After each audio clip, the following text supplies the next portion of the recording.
ప్రతిదినం ప్రభు సన్నిధి.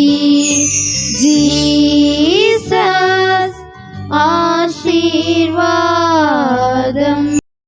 Praise the Lord. బాగున్నారా? మీరు బాగుండాలని ప్రతినిత్యం ప్రార్థిస్తూ ప్రభుని స్తుతిస్తూ ఉన్నాం పిల్లరా. మరి జీసస్ ఆశీర్వాద మినిస్ట్రీ తరపున మీ అందరికి శుభాభివందనాలు, దేవునికి స్తోత్రాలు. సంతోషకరము. ఈ పూట దేవుని వాగ్దానపు మాటతో మీ ముందుకు రావటం జరిగిందండి. ఏమిటి దినం దేవుని వాగ్దానపు మాట? దేవుని పరిశుద్ధ గ్రంథం మనం చూస్తే పిల్లరా, కీర్తన గ్రంథంలో మరొక మాట మనం జ్ఞాపకం చేసుకుందాం.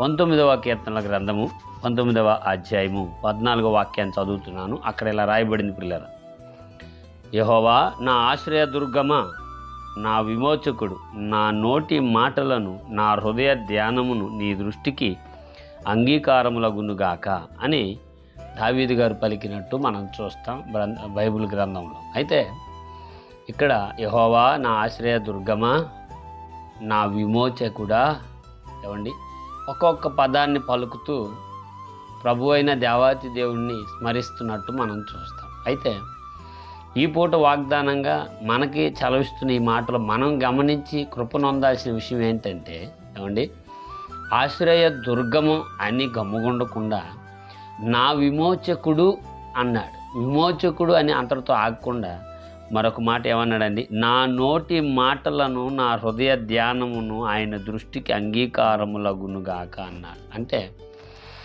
చేతితో, కాళ్ళతో, మనసుతో, తలంపులతో, ఆలోచనలతో ఏ పొరపాటు చేయకుండా ఉంటే, ఏమండి నోటి మాటతో పొరపాటు చేస్తామన్న విషయాన్ని దావీదు గారు అలనాడే గుర్తెరిగారు పిల్లరా.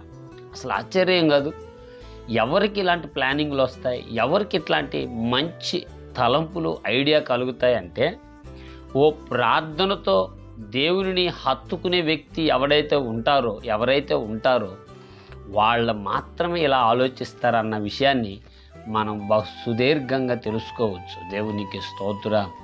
లేదంటే బహాటంగా మనకు అర్థమవుతుంది.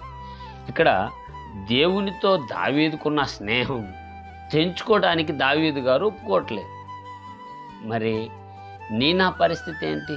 దేవునితో ఉన్న స్నేహాన్ని ఏదో ఒక బలహీనమైన తలంపు, బలహీనమైన పొరపాటు వల్ల దేవుని స్నేహం దూరం చేసుకుంటే, ఏమండి ఎప్పుడు పారుతున్న కాలువల ద్వారా ఫలాలు ఇచ్చే చెట్టు ఎలాగో నీళ్ళు వద్దనుకుంటుందో, మరి ఆత్మీయ ప్రయాణంలో ఉన్న మనం క్రీస్తుకు దూరంగా ఉండలేం కదా.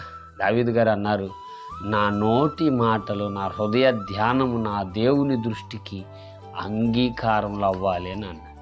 పిల్లరా, ఈ విషయాల్ని మనం గమనించి నిదానించి చూస్తే అంగీకారం అవ్వాలి అన్నాడంటే దాని అర్థం అంగీకారం కానాటివి ఎన్నో ఉన్నాయన్న విషయాన్ని దావీదు గారు మరలా మనకి దావీదు గారు గుర్తు చేస్తున్నారు. మీరు గమనించండి, అక్కడ రాయబడిన ఒక మాట మనం చూస్తే, అన్నిటిలో దేవుడు కాపుదల ఉంది, దేవుడు విమోచిస్తున్నాడు, దేవుడు అన్నిటిలో సహాయం చేస్తున్నాడు దావీదు గారికి. కానీ నా నోటి మాటలు కూడా ఆయన హృదయానుసారంగా ఉండాలి, ఏ రకం చేతైనా నేను దేవునికి వ్యతిరేకంగా ఉండకూడదు అన్న ఒక విషయాన్ని సూచిస్తూ ఉన్నాడు. మరి నీ జీవితంలో, ఆత్మీయ ప్రయాణంలో ఎలాంటి పరిస్థితుల మధ్యలో నువ్వు కొనసాగుతున్నావో మనుషులకు తెలియదు, కానీ దేవుడు చూచుతున్నాడు అన్న విషయాన్ని మనం గుర్తెరిగితే అది గొప్ప ఆశీర్వాదకరం కదండి. సరే ఆలోచిద్దాం.